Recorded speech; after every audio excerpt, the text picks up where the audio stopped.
Welcome to the Authentic Dentist Podcast. Join Dr. Allison House of House Dental in Scottsdale and Shawn Zayas, founder of Zana, a company helping dentists extend their care beyond the chair as they lead dentists deeper along the journey of authenticity to reach greater fulfillment in their professional lives and to deliver remarkable patient experiences. At the core of the Authentic Dentist is a belief that the answer to the current challenges in dentistry is dentists discovering that their greatest asset and point of differentiation is their personal brand, and that forming that brand out of their authentic selves is the best strategy for success in dentistry today.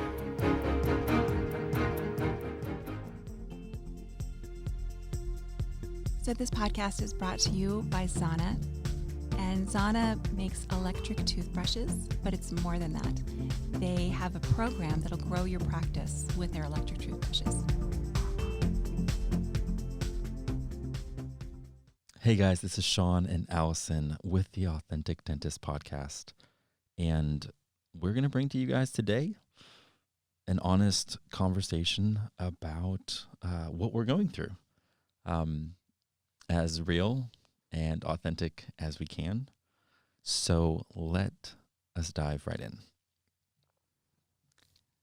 I've had a difficult Thanksgiving, and actually we're kind of late on the podcast because of it. I had my nephew died in a tragic car accident over Thanksgiving.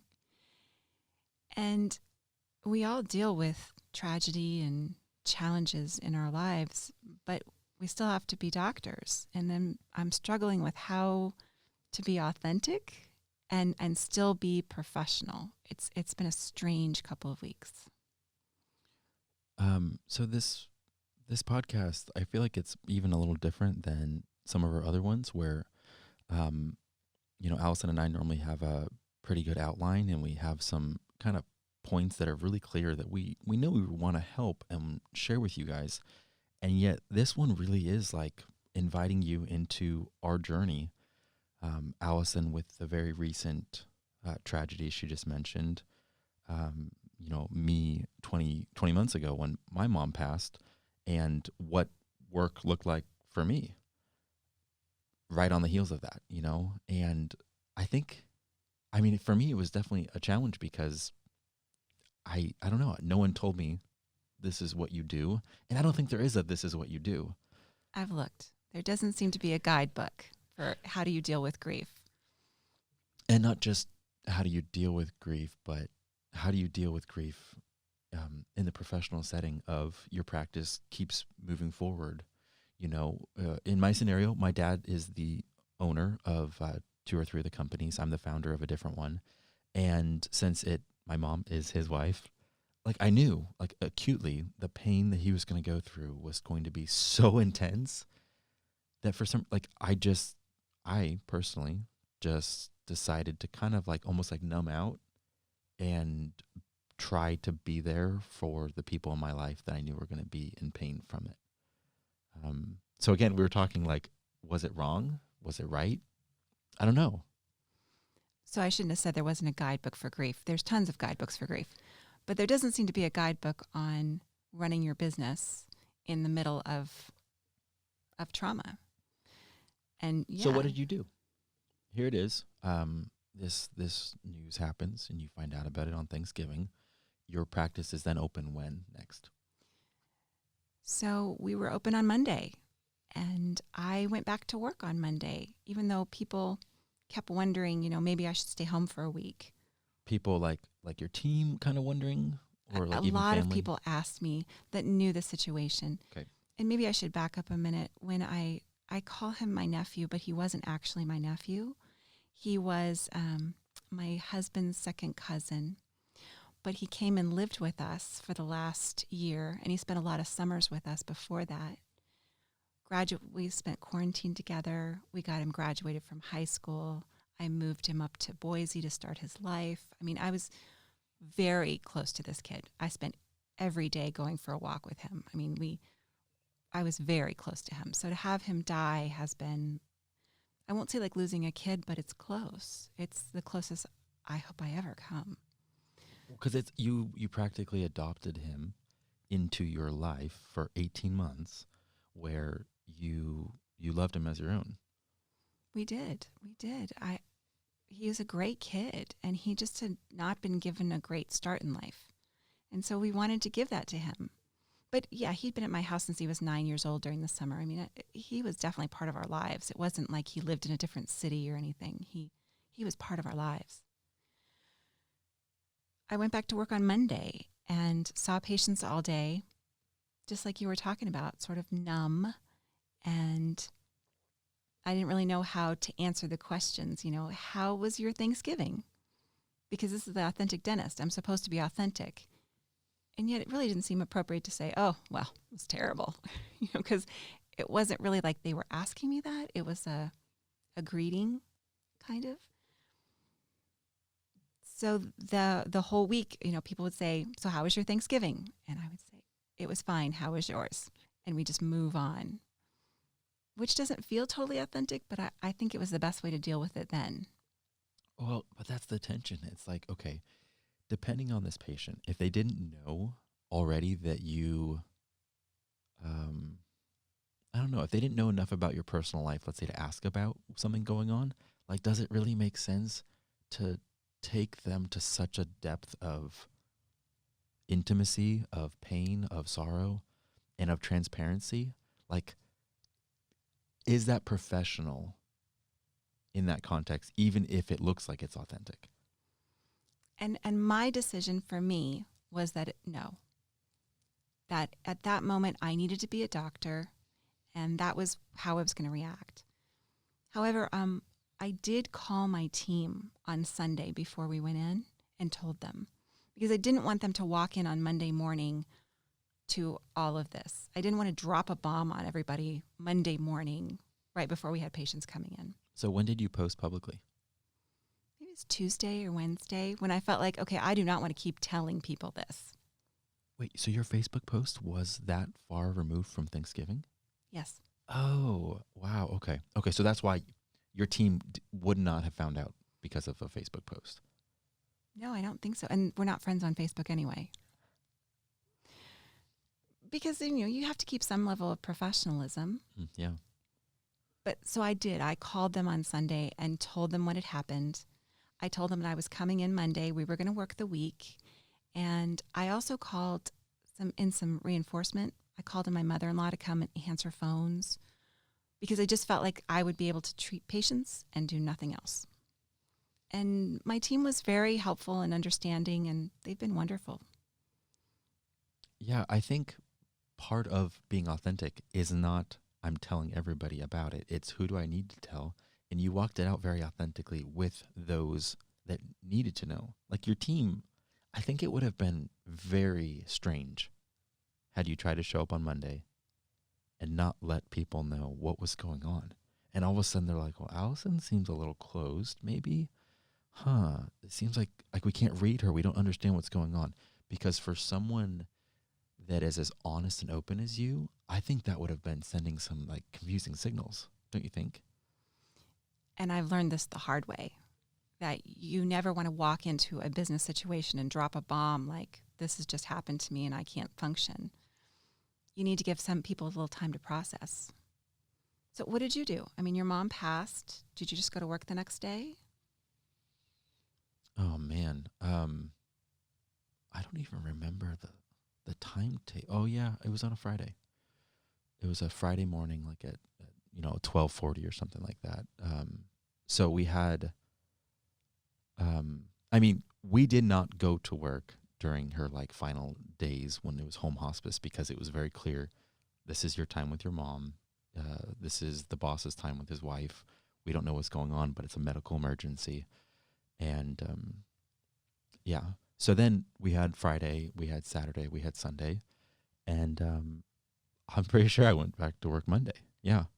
And my team knew. Did you tell your team? Did someone else tell your team? That's a great point. I don't remember. I just know I had no idea when my dad would be in the office again. And I was fine with that. It's like, there's a chance he may not return to work, and I don't know when that's going to happen. So I just knew. I mean, my mom, when she was able to, even just 2 months prior, was also like doing HR. So that had fallen a little bit onto me, but not fully. Like maybe even just 2 weeks before she passed, she'd been like sending me like, emails like, oh, make sure you do payroll this Friday or something like that. So she was still trying to be engaged with it. So yeah, I just knew things were going to be different. I didn't know how they'd be different, but I just showed up to work, and I think the routine helped me. So part of it was probably, I don't want to say selfish, but like, I think it was the best thing for the company. It was the best thing for me. But there was so much understanding around. But you're right. We're talking about like, I don't know, I didn't, like when customers would call and if they'd ask, even if they'd ask like, oh, so how's your mom doing? I don't think I was ready to be like, oh yeah, she just passed. Like, meaning I don't know if I was even able to address it early on. So my patients and I have a deep relationship. We've been doing this extreme listening for the last 6 months. If a patient asked me about Sebastian specifically, I felt like I needed to answer. It seemed inauthentic to say everything was fine. Now, how I did that sort of depended on what was happening. If they asked me at the beginning of the appointment when I'm about to give them a shot, I didn't feel like I could emotionally handle that. And so I'd say, oh, everything's fine. I give them the shot, we do the procedure, and at the end I would just stop and say, so I need to tell you that Sebastian died over the weekend. And, they were, of course, overwhelmed, but at least it felt like we could keep that professionalism and I could do my job. In hygiene, when I did a hygiene check and somebody would ask me, it was at the end of their appointment. And so I was able to tell them at that point. I didn't want to not say it because it just felt like then that would be so weird 6 months from now when they asked me and they had seen me right after. At the same time, I didn't want to have this emotional breakdown, and I couldn't have an emotional breakdown between every single patient. That wasn't reasonable. So again, this is the conversation is like life happens, trials happen, tragedies, unfortunate surprises and events. And how is it that we maintain authenticity, and what does that balance look like to our team, to our patients, just in our professional life? And I don't know, I'm guessing it would be maybe different depending on what it is. Like, what if you're going through some like terrible divorce and your personal life is just unraveling? It's like, what level of transparency do you get? Like, I'm sure there's murkier situations. It's like when a loved one passes, I don't know, I don't feel like there's shame attached to that. You know what I mean? Like, it's like, I don't know. You're right. There isn't any shame attached with this. It's just grief and sadness. But that doesn't mean lots of things haven't happened in my life that I still have to go to work the next day, put on my scrubs and do my job. And how much you let your patients in, it is a personal thing. But I don't think you can just totally shut down and pretend like nothing is happening to you. And especially because patients have poured their heart out to you, it's not really authentic and makes them comfortable if you pretend that everything in your life is perfect. Well, I was just thinking, like, since we are both talking about grief, there's something, I don't know, I don't think there's a stigma attached to, like, I don't know, this is outside of my control. Nobody wants someone to die. It happened, and now you're doing your best. I was doing my best to try to walk through it. But I'm saying, like, what if it was something like I'm going through bankruptcy, or the practice isn't doing, like, I'm just saying, I'm sure there's some challenges and trials that maybe would be a lot more difficult. Like, it wouldn't be as clear cut. Like, how do I maintain authenticity when I'm trying to like still lead my team, but not mislead them to think that I might have to shut down in 2 months? Like, I mean, I know that's a totally like curveball, but I'm just curious. Like, I bet there's other challenges and trials that it might be even like murkier as to how to proceed. I don't often talk about it, but I was assaulted about 11 years ago at a continuing education. And I came home, we went through the whole rape kit, and I went back to work on Monday because that's what I did. And that was something that, you're not allowed to talk about. And I certainly couldn't talk about it even with my team. I really had trouble talking about it with my family. But the mistake I made is I didn't talk about it with anybody. You know, I had done the police and all of that piece, but then I just shut it down and didn't talk about it. And that was a mistake because 3 months later, I just completely fell apart. So I think you have to be real and find some place you can speak to people and get the therapy and the support that you need. But in those sorts of situations, perhaps you can't really share with patients. It's not appropriate. They don't want to know that about you. And it's probably inappropriate to share it with your team, although at 3 months out, I finally had to tell my team because they were like, what the hell is wrong with you? So I finally did talk to my team about it. And, you know, then there was an opportunity for healing. And they understood, like, she's been very weird. They had an understanding of why I was weird. And I got through it. So I think there's a balance between keeping that professionalism and then finding some place to have that outlet. Because you can't just shut down. It doesn't work to just shut down and pretend that everything's fine. You know, and it's clear to me based off of what you just shared, like authenticity does not mean just like open communication.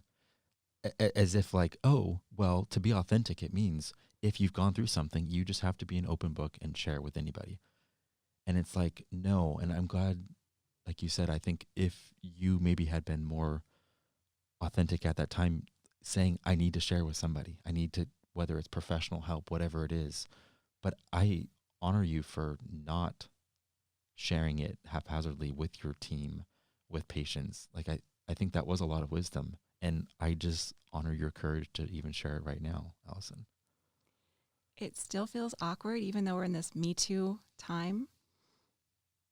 But it is real. And I know a lot of women that have suffered through this, and they didn't recover. So I am blessed that I recovered. But it is something that, you know, it happens, and you still have to go to work the next day. And if you're a doctor, you still have this level of, I've got to keep my practice going. I don't want to have everything I've worked for fall apart. Yeah, I wonder if there's just some element of, you know, like team. There's stuff going on right now, just in my personal life. It doesn't have to do with the business. It doesn't have to do with you. Like, it doesn't have to do with your job, you know, security. But I don't know if it's like I can share in when the timing's right. I don't know if there's like some sort of like checking in. Like, I'm sure someone knows whether it, like, whether it's a counselor or whether it's someone like they could actually give us advice on like what you would actually try to do in that moment to keep your team close enough in the loop that they have some aspect of understanding. But no one, I think, would say that they would need to know more. And I think, of course, it depends on the situation. Yeah. Like I said, when my nephew died, I called my team to tell them. I probably should have let my team know in some way that I was suffering, because they could have supported me. And you do need to have people around you support you when you're going through anything, any trial or tribulation that's in your life. And there's no way you're going to get through a 40-year career without having some challenges in your life. Hopefully not as dramatic, but I mean, probably something's going to happen. It's just the way life works. And you still have to keep moving forward. We would love to hear, just from our listeners, like what your story is in your career, in your profession, what you faced and how you overcame that and how you feel like you did that and maintained some aspect of authenticity. I don't know. I think this is such a challenging topic, but I think it's something that's really important to share, because you just said that we all go through this. Like none of us want to have tragedies come our way, you know?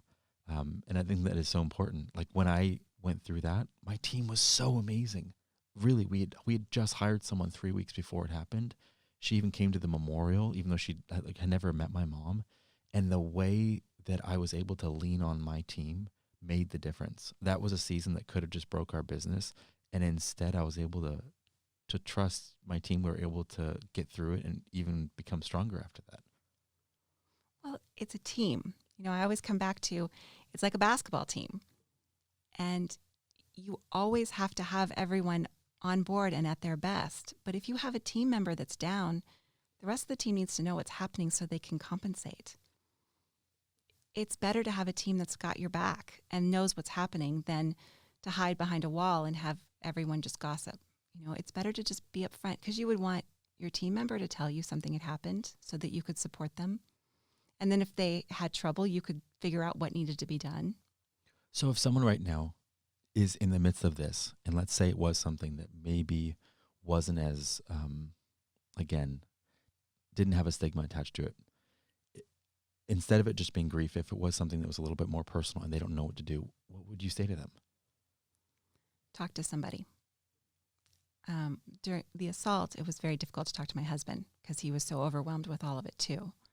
So I found a counselor, and I actually worked half-time for about a month and saw her every day because I needed to get my life back. It worked.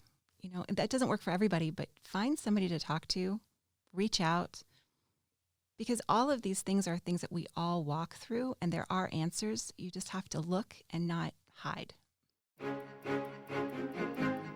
Thank you for listening to the Authentic Dentist Podcast. To join Allison and Shawn on this journey, hit the subscribe button to never miss an episode. Here's to your success. Express yourself fully. Live authentic.